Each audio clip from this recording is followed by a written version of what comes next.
Hi ಎಲ್ಲರಿಗೂ ನಮಸ್ಕಾರ. ಸುಶ್ರಿಮನ್ ಅಡುಗೆ ಚಾನಲ್ಗೆ ವೆಲ್ಕಮ್. ಇವತ್ತು ನಾವು ಮಶ್ರೂಮ್ ಬಿರಿಯಾನಿನ ಮನೆಯಲ್ಲೇ ಹೇಗೆ ಮಾಡೋದು ಅಂತ ನೋಡೋಣ. ಯಾರೆಲ್ಲ ನಾನ್ ವೆಜ್ನ ತಿನ್ನೋದಿಲ್ಲ ಅವರು ಈ ರೀತಿ ಮಶ್ರೂಮ್ ಬಿರಿಯಾನಿನ ಮನೆಯಲ್ಲೇ ಮಾಡ್ಕೊಳ್ಬೋದು. ತುಂಬಾ ಸಿಂಪಲ್ಲಾಗಿ ಟೇಸ್ಟಿಯಾಗಿರುತ್ತೆ. ವಿಡಿಯೋನ ಸ್ಕಿಪ್ ಮಾಡ್ದೇ ಕೊನೆವರೆಗೂ ಹೇಗೆ ಮಾಡೋದು ಅಂತ ನೋಡಿ. ಅದಕ್ಕೂ ಮೊದಲು ಯಾರೆಲ್ಲ ನಮ್ಮ ಚಾನಲ್ನ ಸಬ್ಸ್ಕ್ರೈಬ್ ಮಾಡದೆ ವಿಡಿಯೋ ನೋಡ್ತಾ ಇದ್ದೀರಾ ದಯವಿಟ್ಟು ಸಬ್ಸ್ಕ್ರೈಬ್ ಮಾಡಿಕೊಡಿ. ಹಾಗೆ ಪಕ್ಕದಲ್ಲಿರುವಂಥ ಬೆಲ್ಲೈಕನ್ನ ಪ್ರೆಸ್ ಮಾಡಿ. ಮುಂದೆ ಯಾವುದೇ ವಿಡಿಯೋ ಅಪ್ಲೋಡ್ ಮಾಡಿದರೂ ಕೂಡ ನಿಮಗೆ ಮೊದಲು ನೋಟಿಫಿಕೇಷನ್ ಬರುತ್ತೆ. ತಡ ಮಾಡದೆ ವಿಡಿಯೋನ ಸ್ಟಾರ್ಟ್ ಮಾಡೋಣ. ಮೊದಲನೇದಾಗಿ ನಾನು ಒಂದು ಪಾತ್ರೆನ ತೊಗೊಂಡಿದ್ದೀನಿ. ಇದಕ್ಕೆ 1 ಗ್ಲಾಸ್ ಆಗೋಷ್ಟು ಬಾಸುಮತಿ ಅಕ್ಕಿನ ತೊಗೊಂಡಿದ್ದೀನಿ. ನೀವು ನಾರ್ಮಲ್ ಯಾವ ಅಕ್ಕಿನಾದ್ರೂ ಕೂಡ ತೊಗೊಳ್ಬೋದು. ಇದನ್ನು ಇವಾಗ 2 ರಿಂದ 3 ಸಲ ನೀಟಾಗಿ ವಾಶ್ ಮಾಡ್ಕೊಳ್ತಾ ಇದ್ದೀನಿ. ನೀಟಾಗಿ ವಾಶ್ ಮಾಡ್ಕೊಂಡ ನಂತರ ಇದಕ್ಕೆ ನೀರನ್ನ ಹಾಕಿ 20 ರಿಂದ 30 ನಿಮಿಷ ಅಕ್ಕಿನ ಚೆನ್ನಾಗಿ ನೆನೆಸ್ಕೊಳ್ತಾ ಇದ್ದೀನಿ. ಈ ರೀತಿ ನೆನೆಸಿ ಮಾಡೋದ್ರಿಂದ ಬಿರಿಯಾನಿ ಕೂಡ ತುಂಬ ಸಾಫ್ಟಾಗಿ ಉದ್ರುದ್ರಾಗಿ ಚೆನ್ನಾಗಿ ಬರುತ್ತೆ. ಅದಕ್ಕೋಸ್ಕರ ಇದನ್ನು ಚೆನ್ನಾಗಿ ನೆನೆಸ್ಕೊಳ್ತಾ ಇದ್ದೀನಿ. ನೆಕ್ಸ್ಟ್ ಇವಾಗ ಒಂದು ಮಿಕ್ಸಿ ಜಾರ್ನ ತೊಗೊಂಡು ಇದಕ್ಕೆ ಸಣ್ಣ ಈರುಳ್ಳಿನ ಕಟ್ ಮಾಡ್ಕೊಳ್ತಿದ್ದೀನಿ. ನೆಕ್ಸ್ಟ್ ಇವಾಗ ಖಾರಕ್ಕೆ ಎಷ್ಟು ಬೇಕೋ ನೋಡಿಕೊಂಡು 4 ರಿಂದ 5 ಹಸಿಮೆಣ್ಸಿಕಾಯಿನ ಹಾಕ್ಕೊಳ್ತಾ ಇದ್ದೀನಿ. ಹಾಗೆಯೇ ಸ್ವಲ್ಪ ಶುಂಠಿನ ಹಾಕ್ಕೊಳ್ತಾ ಇದ್ದೀನಿ. 1 ಗೆಡ್ಡೆ ಆಗುವಷ್ಟು ಬೆಳ್ಳುಳ್ಳಿನೂ ಕೂಡ ಹಾಕ್ಕೊಳ್ತಾ ಇದ್ದೀನಿ. ನೆಕ್ಸ್ಟ್ ಇವಾಗ 1 ಇಡಿ ಆಗುವಷ್ಟು ಪುದೀನ ಕೂಡ ಹಾಕ್ಕೊಳ್ತಾ ಇದ್ದೀನಿ. ಯಾವುದೇ ಕಾರಣಕ್ಕೂ ಪುದೀನನ ಸ್ಕಿಪ್ ಮಾಡಬೇಡಿ, ಒಳ್ಳೆ ಟೇಸ್ಟ್ ಕೊಡುತ್ತೆ. ನೆಕ್ಸ್ಟ್ ಇವಾಗ ಸ್ವಲ್ಪ ಕೊತ್ತಂಬರಿ ಸೊಪ್ಪನ್ನು ಕೂಡ ಹಾಕ್ಕೊಂಡು ಸ್ವಲ್ಪ ನೀರನ್ನ ಹಾಕ್ಕೊಂಡು ನುಣ್ಣಗೆ ರುಬ್ಬಿಟ್ಕೊಳ್ತಾ ಇದ್ದೀನಿ. ನೆಕ್ಸ್ಟ್ ಇವಾಗ ಒಂದು ಕುಕ್ಕರ್ನ ಇಟ್ಟು ಗ್ಯಾಸ್ನ ಆನ್ ಮಾಡಿಕೊಂಡು 2 ರಿಂದ 3 ಟೇಬಲ್ ಸ್ಪೂನಷ್ಟು ಎಣ್ಣೆ ಹಾಕ್ಕೊಳ್ತಾ ಇದ್ದೀನಿ. ಎಣ್ಣೆ ಜೊತೆಗೆ 1 ಟೇಬಲ್ ಸ್ಪೂನಷ್ಟು ತುಪ್ಪನೂ ಹಾಕ್ಕೊಳ್ತಾ ಇದ್ದೀನಿ. ಚೆನ್ನಾಗಿ ಕಾಯ್ದ ನಂತರ ಪ್ಲೇಟ್ನಲ್ಲಿ ತೋರಿಸ್ತಾ ಇರುವಂತಹ ಪಲಾವ್ ಸ್ಪೈಸಸ್ನೆಲ್ಲ ಹಾಕ್ಕೊಂಡು ಇದನ್ನು ಚೆನ್ನಾಗಿ ಫ್ರೈ ಮಾಡ್ಕೊಳ್ತಾ ಇದ್ದೀನಿ ಘಮ ಬರೋವರೆಗೂ. ಇದೆಲ್ಲ ಚೆನ್ನಾಗಿ ಫ್ರೈ ಆದ ನಂತರ 1 ಮೀಡಿಯಮ್ ಸೈಜ್ ಈರುಳ್ಳಿ ಹಾಗೆಯೇ 2 ಹಸಿಮೆಣ್ಸಿಕಾಯಿನೂ ಕೂಡ ಹಾಕ್ಕೊಳ್ತಾ ಇದ್ದೀನಿ. ಈ ರೀತಿ ಸ್ಲೈಸಾಗಿ ಕಟ್ ಮಾಡ್ಕೊಂಡಿದ್ದೀನಿ. ಇದೆಲ್ಲ ಕಲರ್ ಚೇಂಜ್ ಆಗೋವರೆಗೂ ಚೆನ್ನಾಗಿ ಫ್ರೈ ಮಾಡ್ಕೊಳ್ಬೇಕಾಗುತ್ತೆ. ಈರುಳ್ಳಿ ಚೆನ್ನಾಗಿ ಫ್ರೈ ಆಗಿರಬೇಕು, ಆವಾಗಲೇ ನಮಗೆ ಬಿರಿಯಾನಿ ಒಳ್ಳೆ ಟೇಸ್ಟ್ ಕೊಡುತ್ತೆ. ಇಲ್ಲ ಅಂತಂದರೆ ಹಸಿ ಆಗಿರುತ್ತೆ, ಅಷ್ಟು ಟೇಸ್ಟ್ ಇರೋದಿಲ್ಲ. ಹಾಗಾಗಿ ಚೆನ್ನಾಗಿ ಗೋಲ್ಡನ್ ಬ್ರೌನ್ ಬರೋವರೆಗೂ ಫ್ರೈ ಮಾಡ್ಕೊಳ್ಳಿ. ಫ್ರೈ ಆದ ನಂತರ ರುಬ್ಬಿಟ್ಕೊಂಡಿರುವಂತಹ ಮಸಾಲಾನ ಹಾಕ್ಕೊಳ್ತಾ ಇದ್ದೀನಿ. ಒಗ್ಗರಣೆ ಜೊತೆಗೇ ನಾವು ರುಬ್ಬಿಟ್ಕೊಂಡಿರುವಂತಹ ಮಸಾಲಾನ ಹಾಕೊಳ್ಳೋದ್ರಿಂದ ಬಿರಿಯಾನಿ ತುಂಬ ಚೆನ್ನಾಗಿ ಟೇಸ್ಟ್ ಕೊಡುತ್ತೆ. ನೆಕ್ಸ್ಟ್ ಇವಾಗ ಇದು ಹಸಿ ಸ್ಮೆಲ್ಲೆಲ್ಲ ಹೋಗೋವರೆಗೂ ಚೆನ್ನಾಗಿ ಫ್ರೈ ಮಾಡ್ಕೊಳ್ಬೇಕಾಗುತ್ತೆ.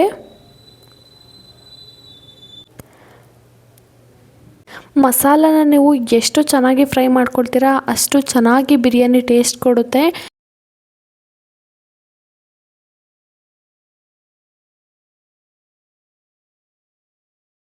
ಇವಾಗ ಸೈಡಲ್ಲೆಲ್ಲ ಎಣ್ಣೆ ಬಿಟ್ಕೊಳ್ತಾ ಇದೆ, ನೋಡ್ತಾ ಇರ್ಬೋದು ನೀವೇ. ಈ ಟೈಮಲ್ಲಿ 1 ಟೇಬಲ್ ಸ್ಪೂನಷ್ಟು ಖಾರದ ಪುಡಿ, 1 ಟೇಬಲ್ ಸ್ಪೂನಷ್ಟು ಧನಿಯಾ ಪುಡಿ, ಒಂದು ಅರ್ಧ ಟೇಬಲ್ ಸ್ಪೂನಷ್ಟು ಗರಂ ಮಸಾಲ, ಸ್ವಲ್ಪ ಅರಿಶಿನ ಹಾಕ್ಕೊಳ್ತಾ ಇದ್ದೀನಿ. ನಿಮಗೆ ಖಾರ ಬೇಕು ಅಂತಂದರೆ ಖಾರದ ಪುಡಿನ ಹಾಕ್ಕೊಳ್ಬೋದು, ಇಲ್ಲ ಅಂತಂದರೆ ಸ್ಕಿಪ್ ಮಾಡ್ಕೊಳ್ಬೋದು. ನೆಕ್ಸ್ಟ್ ಇವಾಗ ಸ್ವಲ್ಪ ಉಪ್ಪನ್ನ ಹಾಕ್ಕೊಂಡು ಇದನ್ನು ಕೂಡ ಚೆನ್ನಾಗಿ ಮಿಕ್ಸ್ ಮಾಡ್ಕೊಳ್ತಾ ಇದ್ದೀನಿ. ನಿಮಗೆ ಬೇಕು ಅಂತಂದರೆ ಬಿರಿಯಾನಿ ಪೌಡರ್ನು ಕೂಡ ಹಾಕ್ಕೊಳ್ಬೋದು. ನಾನಿಲ್ಲಿ ಬಿರಿಯಾನಿ ಪೌಡರ್ನ ಹಾಕ್ಕೊಳ್ತಾ ಇಲ್ಲ, ಗರಂ ಮಸಾಲ ಹಾಕಿದ್ದೀನಿ ಅಷ್ಟೇ ಸಾಕು ಅಂತ. ನೆಕ್ಸ್ಟ್ ಇವಾಗ ಇದು ಕೂಡ ಚೆನ್ನಾಗಿ ನೋಡ್ತಾ ಇದ್ದೀರಲ್ಲ ಎಣ್ಣೆ ಕೂಡ ಬಿಟ್ಕೊಳ್ತಾ ಇದೆ.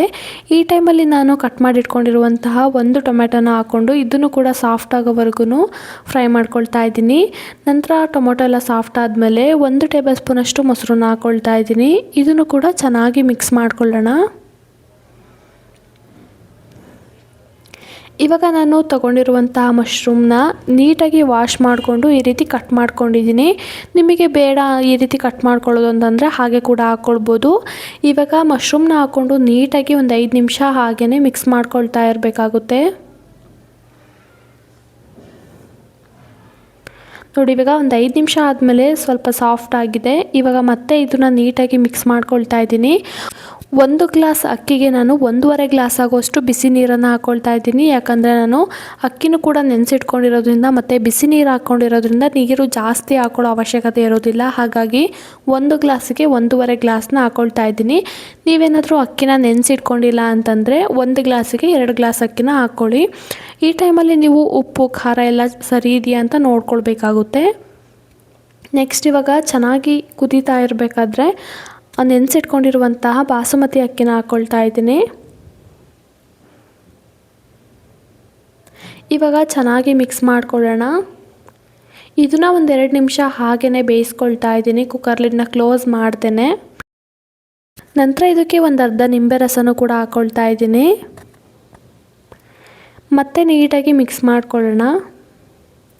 ನಾನ್ ವೆಜ್ ಯಾರು ತಿನ್ನೋದಿಲ್ಲ ಅವರು ಈ ರೀತಿ ಮಶ್ರೂಮ್ ಬಿರಿಯಾನಿನ ಮಾಡ್ಕೊಳ್ಬೋದು. ಹೊರಗಡೆ ತಿನ್ನೋದಕ್ಕಿಂತ ಈ ರೀತಿ ಮನೆಯಲ್ಲೇ ಸಿಂಪಲ್ಲಾಗಿ ಮಾಡಿ ಸಖತ್ ಟೇಸ್ಟಿಯಾಗಿರುತ್ತೆ. ಇವಾಗ ಲಿಡ್ನ ಕ್ಲೋಸ್ ಮಾಡಿ 2 ವಿಷಲ್ ಕೂಗಿಸ್ಕೊಂಡ್ರೆ ಹಾಗೆ ಹೋಗುತ್ತೆ. ನೆಕ್ಸ್ಟ್ ಇವಾಗ ವಿಷಲ್ ಆಗಿ ಕಂಪ್ಲೀಟಾಗಿ ಕೂಲಾಗಿದೆ. ನೋಡಿ ಎಷ್ಟು ಚೆನ್ನಾಗಿ ಬಂದಿದೆ ಅಂತ. ಇವಾಗ ಇದನ್ನು ನೀಟಾಗಿ ಮಿಕ್ಸ್ ಮಾಡ್ಕೊಳ್ಳೋಣ. ನೋಡಿ ಎಷ್ಟು ಸಿಂಪಲ್ಲಾಗಿ ಮನೆಯಲ್ಲೇ ಈಸಿಯಾಗಿ ಮಶ್ರೂಮ್ ಬಿರಿಯಾನಿನ ಮಾಡ್ಕೊಳ್ಬೋದು ಅಂತ. ನೀವು ಕೂಡ ಒಂದು ಸಲ ಟ್ರೈ ಮಾಡಿ ಹೇಗೆ ಬಂದಿತ್ತು ಅಂತ ನನಗೆ ಕಾಮೆಂಟ್ ಮಾಡಿ. ನೋಡಿ ಎಷ್ಟು ಉದ್ರುದ್ರಾಗಿ ಬಂದಿದೆ ಅಂತ. ಇದನ್ನು ಇವಾಗ ನಾನು ಪ್ಲೇಟ್ನಲ್ಲಿ ಸರ್ವ್ ಮಾಡ್ಕೊಳ್ತಾ ಇದ್ದೀನಿ.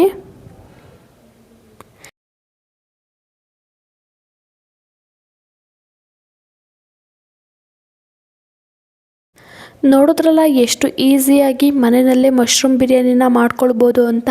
ಐ ಹೋಪ್ ನಿಮಗೆ ವಿಡಿಯೋ ಇಷ್ಟ ಆಗಿದೆ ಅಂತ ಅಂದ್ಕೊಳ್ತೀನಿ. ಇಷ್ಟ ಆಗಿದ್ರೆ ದಯವಿಟ್ಟು ಒಂದು ಲೈಕ್ ಮಾಡಿ. ಹಾಗೆ ನಿಮ್ಮ ಫ್ಯಾಮಿಲಿ ಫ್ರೆಂಡ್ಸು ಯಾರೆಲ್ಲ ನಾನ್ ವೆಜ್ ತಿನ್ನಲ್ಲ ಅವರಿಗೆ ಇದನ್ನು ಶೇರ್ ಮಾಡಿ.